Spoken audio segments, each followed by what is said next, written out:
Going over to the Cultural Part podcast, you have the comment section without Brett Cooper. Another 30 days, another 50% drop in viewership, which is quite a few to say the least. Perhaps this belongs in the business blunder part of the podcast.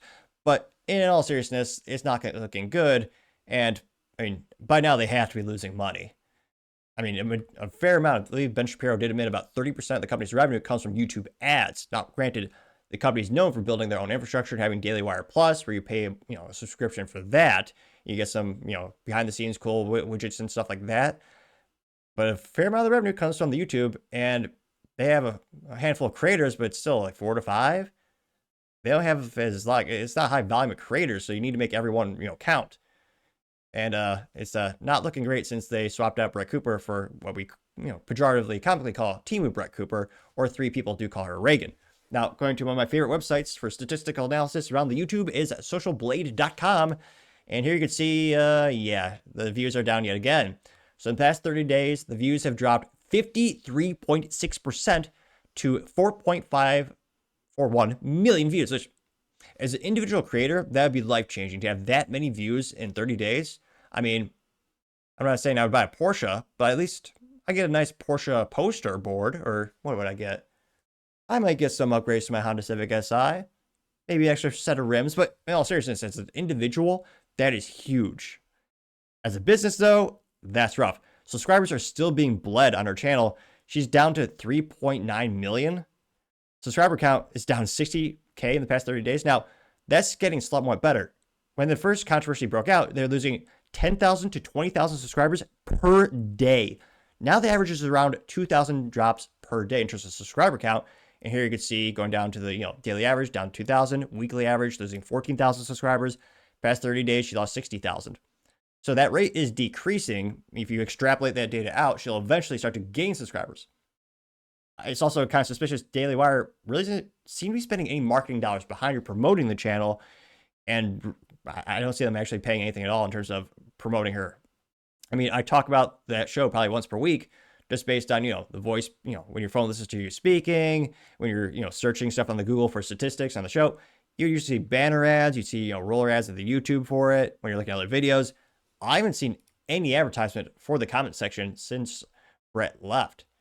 Now, again, you can see now the most concerning thing from a business perspective, the yearly estimated earnings is down to $217,900 per year in YouTube ads. That's the estimated revenue. Now, granted, it does range from 13K to 217K.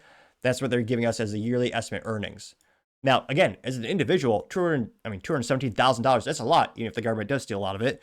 I mean, that is life-changing money. That is a Porsche or a house or a neighborhood in Iowa. But again, that's a huge life-changing amount of money. But as a business where you only have, how many talents do they have? Ben Shapiro, Matt Walsh, Michael Knowles, Andrew Clavin, kinda, he's around there. They don't have a lot of options for their talent. Well, they do, I should say. They don't have a lot of talent on staff right now in terms of large volume. So, again, the rumor is they're paying her, $300,000 to $400,000 per year.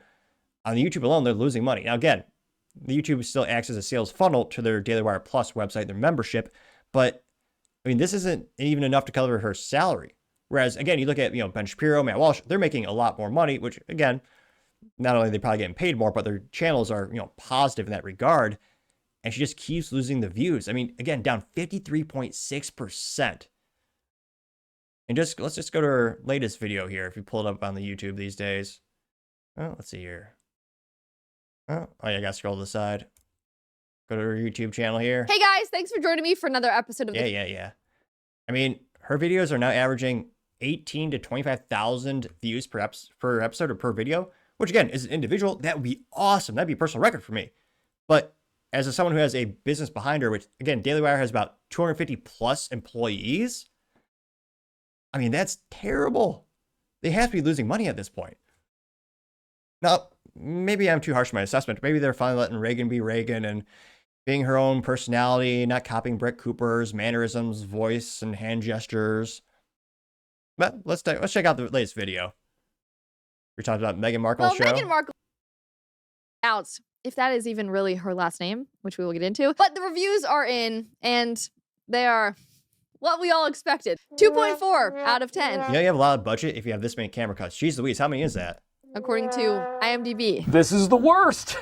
Rough. Forbes wrote about it and said, Meghan Markle's With Love, Meghan, roasted by critics, the royal couple's latest media venture struggle. I mean, it's every time. 60% of the time, it works every time. Unlike your channel in terms of making money, which, yeah, they got a lot of camera jumps. I know it's not like they have 58 cameras or zooming in and stuff, but still.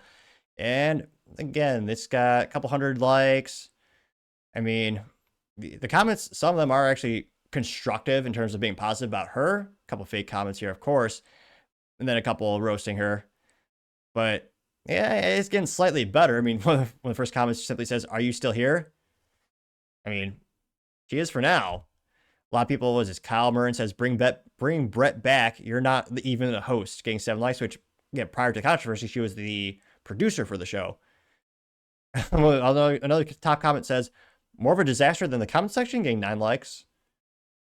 A couple of people pointing out how the views, I mean, again, when Brett Cooper was leading the show, they were getting about 100,000 views on average per video. And now, again, it's down to 13 to 20,000 views per episode. So they continue to bleed views. They're losing subscribers. The real question is the Daily Wire, again, they're worth $1 billion. They don't have $1 billion, but you look at when they're raising money with the valuations of the company and based on the multiple of their yearly subscriber revenue from Daily Wire Plus, I mean, they're valued at $1 billion.